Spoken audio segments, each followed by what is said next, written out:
अस्सलाम वालेकुम स्टूडेंट्स। हमारा जो आज का टॉपिक है बेटे ये है specific heat, molar specific heat capacity. बहुत इंपॉर्टेंट लॉन्ग क्वेश्चन है लेकिन इंतहाई आसान है। अब देख लें, इसका क्वेश्चन भी बेटे आपको ऊपर लिखा हुआ नज़र आ रहा है। Define the following terms molar specific heat, molar specific heat at constant volume, molar specific heat at constant pressure and prove that Cp minus Cv is equal to R। ये सारा कुछ एक ही टॉपिक का हिस्सा है।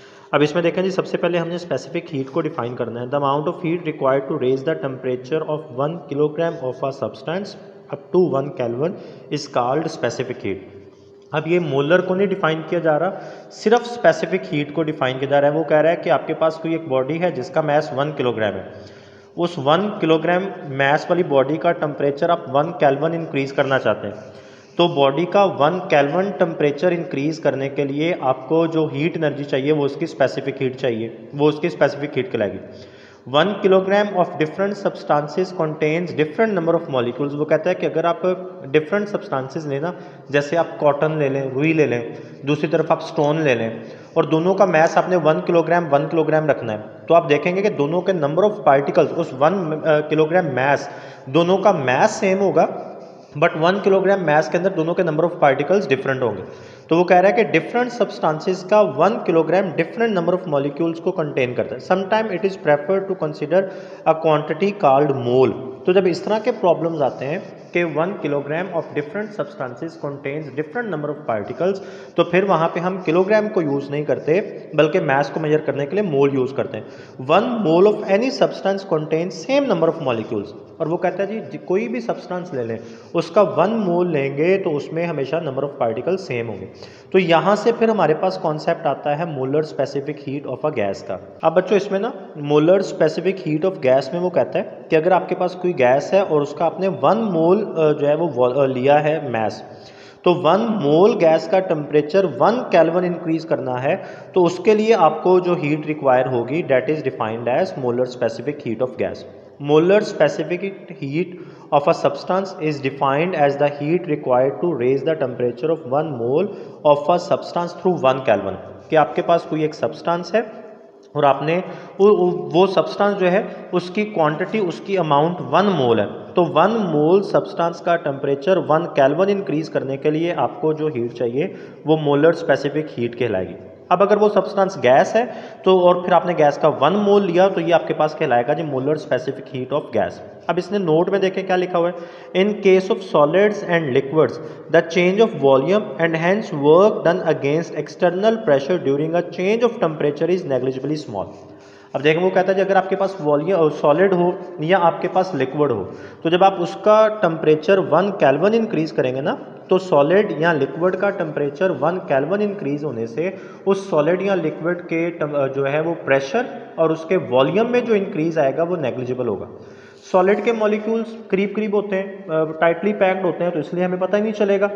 इसी तरह लिक्विड के मॉलिक्यूल्स के दरमियान भी डिस्टेंस कम होता है, तो उनके वॉल्यूम में जो इजाफा होगा वो भी बहुत कम होगा। लेकिन इसके बजाय अगर आप गैस का 1 मोल लेके उसका टेम्परेचर 1 केल्विन इंक्रीज करते हैं, तो उसके प्रेशर और उसके वॉल्यूम में जो इजाफा आएगा वो हातिर हुआ होगा, वो नोटिसेबल होगा, हम उसको नोटिस करेंगे।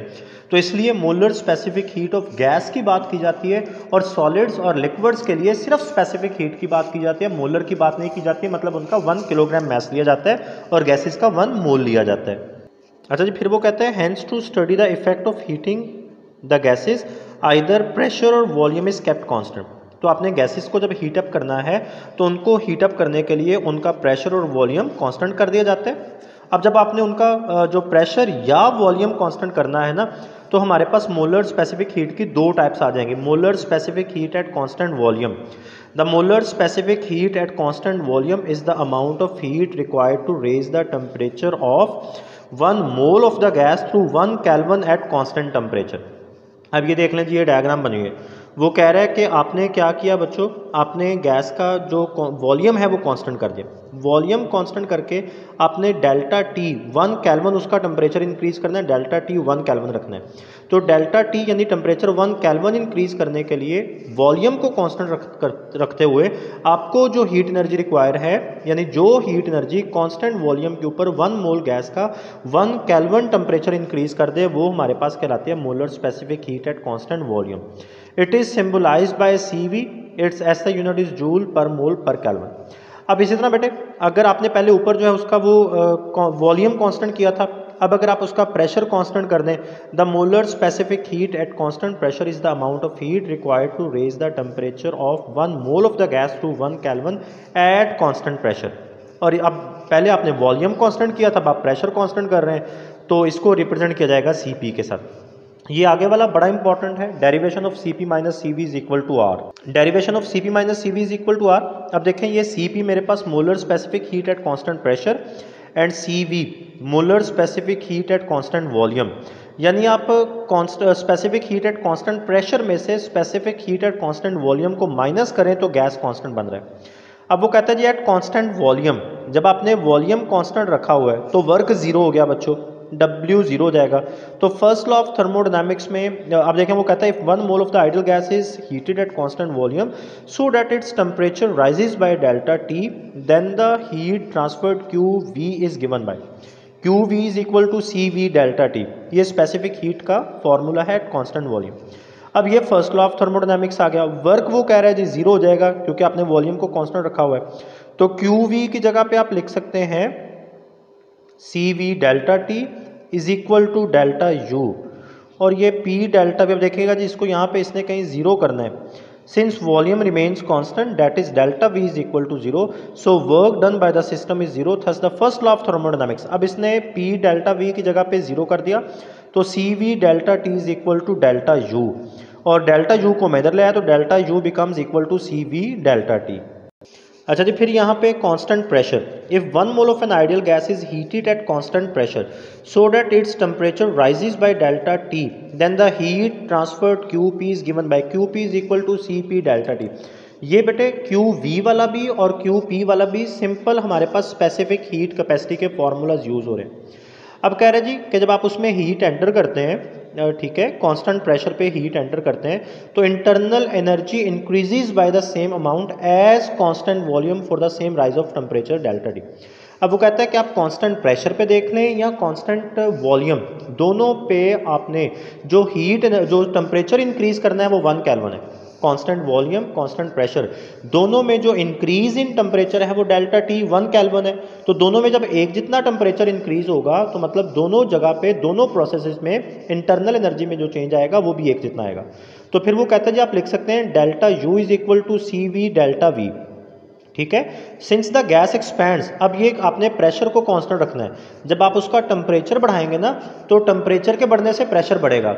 अब अगर उस प्रेशर को आपने कांस्टेंट करना है तो आप गैस को अलाउ करेंगे कि वो एक्सपैंड करे, और जब गैस एक्सपैंड करेगी तो वो प्रेशर नीचे आ जाएगा, कांस्टेंट रहेगा। तो जब गैस एक्सपैंड करेगी तो वर्क होगा W is equal to P delta V। अब जो फर्स्ट लॉ ऑफ थर्मोडायनामिक्स है QP is equal to delta U plus W, QP की जगह पे मैं लिख सकता हूँ CP delta T, delta U की जगह पे मैं लिख सकता हूँ CV डेल्टा T, जो मैंने specific heat at constant volume से फॉर्मूला उठा लिया। वर्क की जगह पे आ गया P डेल्टा V। अब अगर आप नोट करें ना, ये मेरे पास जो PV है ये nRT के इक्वल होता है from the ideal gas law. अगर मैं V के साथ डेल्टा लगाता हूँ तो इधर फिर मुझे T के साथ भी डेल्टा लगाना पड़ेगा, तो P delta V is equal to nR delta T। अब चूंकि मैंने गैस का वॉल्यूम, गैस जो है उसका 1 मोल लिया था तो N की जगह पे 1 आ गया, तो P delta V is equal to R delta T।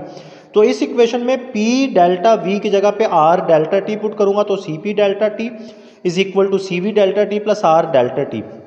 तीनों टर्म्स में से डेल्टा T कट जाएगा तो CP is equal to CV plus R, CV को इधर लें तो CP minus CV is equal to R। तो यहाँ से हमें ये बात पता चलती है कि CP ये CV से ग्रेटर होता है। जब आप CV को इधर लेके आते हैं ना तो R इसमें ऐड होकर फिर CP के इक्वल बनता है।